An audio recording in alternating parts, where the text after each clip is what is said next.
आपल्यासोबत आहेत राज्याचे क्रीडा मंत्री दत्तात्रय भरणे। मामा, खरं तर आज चौंडीमध्ये उत्साह पाहायला मिळतोय, राज्य आणि देशभरामध्ये देखील उत्साह आहे। 300वी जयंती अहिल्यादेवींची कशा पद्धतीने पाहताय?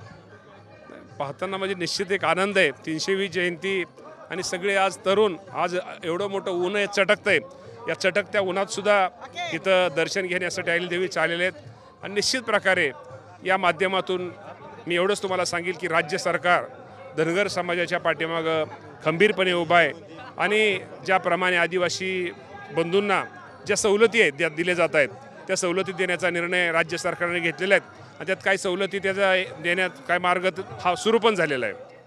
मामा, खरं तर कॅबिनेट जे आहे ते पहिल्यांदाच चौंडीमध्ये झाली, मोठी कॅबिनेट झाली, मोठा निधी देखील दिला गेला।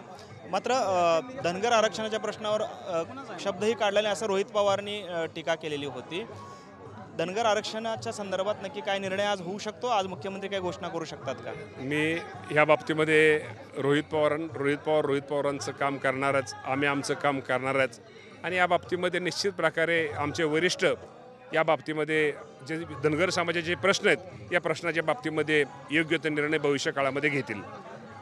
खरं तर आज या ठिकाणी 300वी जयंती आहे, मुख्यमंत्री येत आहेत, तर दुसरीकडे माणिकराव कोकाटे जे आहेत ते असं म्हणालेत की बाबा कृषी मंत्रीपद म्हणजे ओसाडगावचे पाटीलकी आहे आणि ते मला मिळालेले आहे। नाही, असं ओसाडगावची पाटीलकी उलट कसं असतं की तिथं शेवटी कृषी मंत्र्यांना काम ज्यादा करावं लागतं, ते करावं लागतं, त्यात त्यांचा बोलण्याचा अर्थ वेगळा होता। काय तुम्ही लोक अर्थ वेगळा घेता? माणिकराव कोकाटे हे खरं बांधावले शेतकरीत, त्यामुळे त्यांना शेतकऱ्याची हे व्यथा आहे आणि त्यांना चेष्टा विनोद ही म्हणायची सवय आहे। शेवटी काही गोष्टीमध्ये ते कदाचित बोलले असतील, त्यात तुमचा गैरसमज झाला असेल, पण त्यांना असं कुठलंही बोलायचं नव्हतं, कोणाला दुखवायचं नव्हतं आणि ते राज्याचे कृषी मंत्री आहेत आणि खूप सिनियर लीडर आहेत। त्यामुळे माणिकराव कोकाटे साहेबांना जर आपण सहज तुम्ही 5-10 मिनटं जरी बसला तर तुम्ही कोकाटे साहेबांना ओळखत म्हणता कोकाटे साहेब खरंच या राज्याला एक चांगला कृषी मंत्री मिळालेला आहे।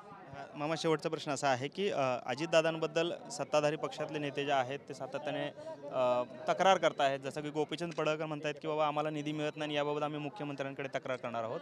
तर दुसरीकडे ओबीसी नेते लक्ष्मण हाके जे आहेत ते म्हणतात की अजित पवार हे गोचिडासारखे त्या अर्थ खात्याला चिटकून बसलेले आहेत। एक मिनिट,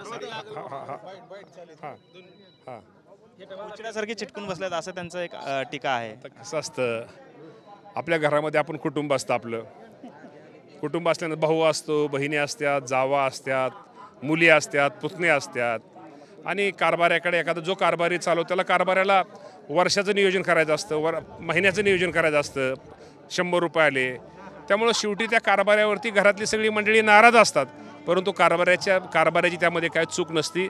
हे सगळ्यांचा विचार करून कारभारी निर्णय घेत असतो, राज्याचा विचार करून कारभारी निर्णय घेत असतो। त्यामुळे राज्याचे कारभारी अजितदादा पवार असल्यामुळं त्यांच्यावरती थोडं नाराजीही राहणं चुकीचं नाही, परंतु मला त्यांना सगळ्याला आपल्या जनतेला विनंती करायची, शेवटी कारभारी जरी दादा असला तर नक्की कारभाऱ्याला जसं निधीचा वाढ होईल तसं कारभारी सगळ्यांना, सगळ्या भावांना, बहिणींना, भावजाव्यांना, पुतण्यांना पैसे देण्याचा प्रयत्न करील, परंतु या बाबतीमध्ये दादावरती टीका करणं अत्यंत योग्य नाही आहे। शेवटी ह्या गोष्टी या राज्याचे मुख्यमंत्री असतील, दोन्ही मुख्यमंत्री असतील, ह्या तिघांना ह्या सगळ्या गोष्टी माहीत असल्यामुळं शेवटी वाईटपणा घेण्याचं खातं दादांकडे असल्यामुळे काही गोष्टी दादांना तो सहन करावा लागतो, पण हे चालतं, कारभाऱ्यालाच वाईटपणा घरात घ्यावा लागतो। गिरीश महाजन असं म्हणाले की अजितदादा खरं तर मुख्यमंत्री व्हायला पाहिजेत, भविष्यात अजितदादा मुख्यमंत्री होतील असं वाटतं? तर गिरीश महाजन काय म्हणाले मला माहीत नाहीत, गिरीश महाजनांबरोबर मी आहे। आपण पाहतो हे होते दत्तात्रय भरणे, गिरीश महाजनांसोबत मी आहे, याचाच अर्थ दादा मुख्यमंत्री व्हावेत अशी देखील त्यांची इच्छा असल्याचं त्यांनी व्यक्त केलेलं आपल्याला पाहायला मिळतं। कॅमेरामन विनोद उमनाबादकर सह सागर सुरवसे, TV9 मराठी, चौंडी, अहिल्यानगर।